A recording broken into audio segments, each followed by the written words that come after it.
नहीं सर, कभी कभी कंफ्यूजन हो जाती है सर, मैं मजाक नहीं कर रहा हूँ, भगवान का सब एकदम सच्ची बात बोल रहा हूँ, बहुत कंफ्यूजन हो जाती है सर। अभी मैं आपको बताऊं, जब मैं आ रहा था, एकदम सच्ची बात बता रहा हूँ सर, अभी जब मैं आ रहा था मंच पर वंदना दीदी बैठी, इस बात का प्रमाण है। अभी जब मैं आ रहा था, हम लोग सर ट्रेन में थे, ट्रेन में एक तरफ अपर बर्थ हम लोगों को मिली थी। दीदी आप माइक उठा लें, आप बताएं हम सच बोल रहे हैं। ट्रेन में हम लोगों को अपर बर्थ मिली सर, एक तरफ ये लेटी हुई थी, एक तरफ मैं लेटा हुआ था। नीचे दो महिलाएं आपस में बात कर रही थी सर। एक महिला दूसरी से कह रही है, दीदी अगर मुझे कोई करोड़पति आदमी मिल जाए तो मुझसे शादी कर ले।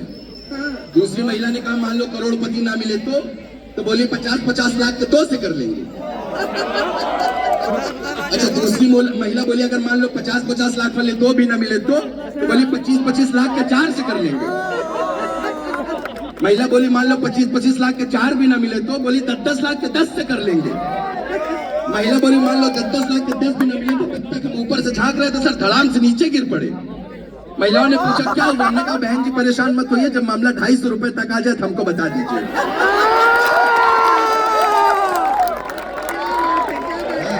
ये आज पता चला आप यहाँ पर हैं। मैं सही बता रहा हूँ एकदम। जिस IIT में खड़ा हूँ सर, यहाँ पर देश प्रेम की जब बातें करते हैं ना, ट्रिपल IT में खड़ा नहीं, हाँ अब पता चला आप हो।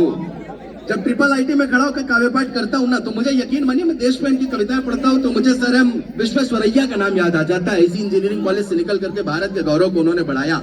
APJ अब्दुल कलाम का नाम याद आ जाता है कि वो इंजीनियर होकर के उन्होंने देश को मिसाइल का एक तोहफा सौंपा। मुझे इंजीनियर श्रीधरन का नाम याद आता है, मुझे वर्गीस कुरियन का नाम याद आता है, मुझे सतीश धवन का नाम याद आता है। ऐसे ही किसी इंजीनियरिंग कॉलेज से निकल करके उन्होंने देश के गौरव को बढ़ाया। आप भी यहाँ पर उपस्थित है, मुझे विश्वास है कि आप भी आने वाले समय में देश को वैश्विक पटल पर अपने माध्यम से पहचान दिलाएंगे। और अपने लिए तालियां बजाइए। आइए, एक छंद पढ़ना चाहता हूँ, एक छंद से बात आगे बढ़ाता हूँ सर। पहला छंद पढ़ता हूँ। हमारे देश में सर, जिस देश में हम रहते हैं, जो देश सबसे बड़ा सहिष्णु देश है, उसको असहिष्णु कहने वाले लोग हमारे देश में, जो वीरों का सम्मान नहीं होता है, इसी देश में खड़े होकर जब चंद्रशेखर आजाद जी और भगत सिंह जी को आतंकवादी कहा जाता है सर, खड़ा आपका भाई, आपका बेटा विजीत मिश्रा आपकी तरफ से कहने की हिम्मत करता है। और आपको लगे कि मैंने सही बात कह दिया तो बताना। अंग्रेजी का छात्र, हिंदी कविता कर रहा हूँ तब सुनना कि वृक्ष के समक्ष यक्ष भले ही दे एक पक्ष, विपक्ष युधिष्ठिर हो तो हार मान जाएगा। वृक्ष के समक्ष यक्ष भले ही दे एक पक्ष, विपक्ष युधिष्ठिर हो तो हार मान जाएगा। तो देश प्रेम का है ज्वर, ऐश्वर्य का है स्वर, स्वर ऐसा है कि जन जान मान जाएगा। तो पथ पे चला है रथ, कर ली है ये शपथ। मेरा दावा है अगली पंक्ति पर आप उछल जाएंगे, आपको पता चलेगा सही बात कह दिया मैंने। पथ पे चला है रथ, कर ली है ये शपथ, भारती का मान आसमान मान जाएगा। कि पथ पे चला है रथ, कर ली है ये शपथ, भारती का मान आसमान मान जाएगा।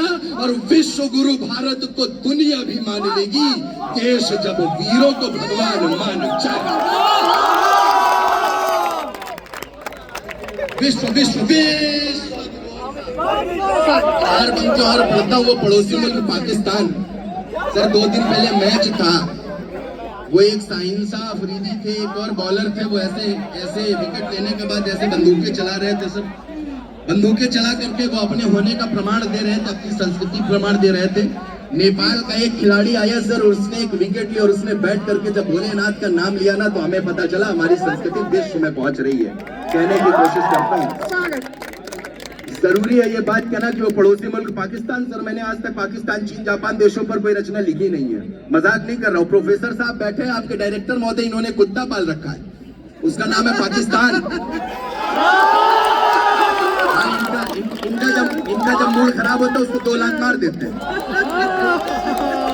सर। ऐसे निपटाते पाकिस्तान को। मैंने सर कैसे निपटाया, वीर रस के कवि कैसे निपटाते, दीदी ने बताया। हाथ से कभी मामला डाउन नहीं पड़ेगा यहाँ पे, लेकिन मैं देश प्रेम वाला आदमी हूँ, कहने की कोशिश करता हूँ। पाकिस्तान को सर ध्यान में रखना और ये 4 पंक्तियां सुनना। कौन है हम? भव्यता और दिव्यता के साथ साथ चलते हैं, पर यह देशी पद चाप भूल जाते हैं। भव्यता और दिव्यता के साथ साथ चलते हैं। मुझे शुरू कर देना ट्रिपल IT वालों। भव्यता और दिव्यता के साथ साथ चलते हैं, पर यह देशी पद चाप भूल जाते हैं। तो इंच इंच भूमि नाप नाप कर लड़ते हैं, इतना तो भारतीय माप भूल जाते हैं। और हमने किया है जो अगली पंक्ति बात पहुंचे तो अभी तक जितनी तालियां और जितना हुआ किया उससे 10 गुना मांगता हूँ। हमने किया है जो आपके के लिए ओ पाक, हमें तो है याद पर आप भूल जाते हैं कि हमने किया है जो जो आपके लिए ओ पाक। हमें तो है याद पर आप भूल जाते हैं, और दौर के बदलते ही हिंद के नापाक बेटे थोड़ा सा बड़े हुए तो बाप भूल जाते हैं।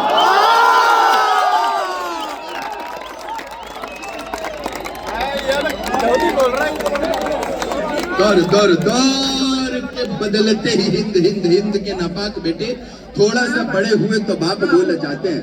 सर, यहाँ पर जितने लोग खड़े हैं, आप सभी को बताना चाहता हूँ, आप यहाँ पर इस वजह से नहीं खड़े हैं कि आप यहाँ पर कोई एक छात्र बनकर खड़े हैं। आपका अस्तित्व तो शायद इस वजह से है कि आपकी माता ने आपको जन्म दिया है। माँ का जो दायित्व होता है, माँ की जो संस्कृति होती है, वो परंपरा होती है। माँ एक परंपरा है।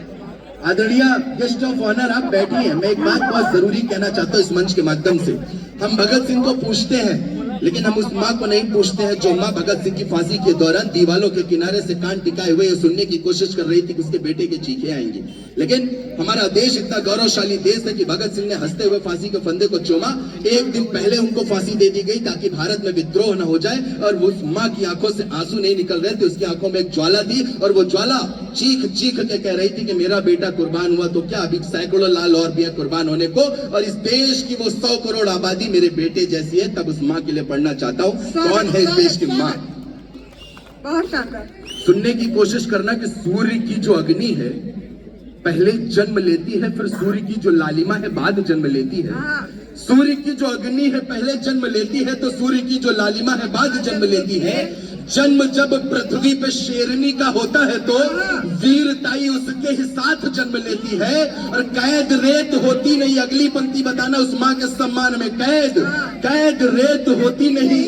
जन्म जब लेती है तो जल के बहाव में आजाद जन्म लेती है, कि कैद रेत होती नहीं।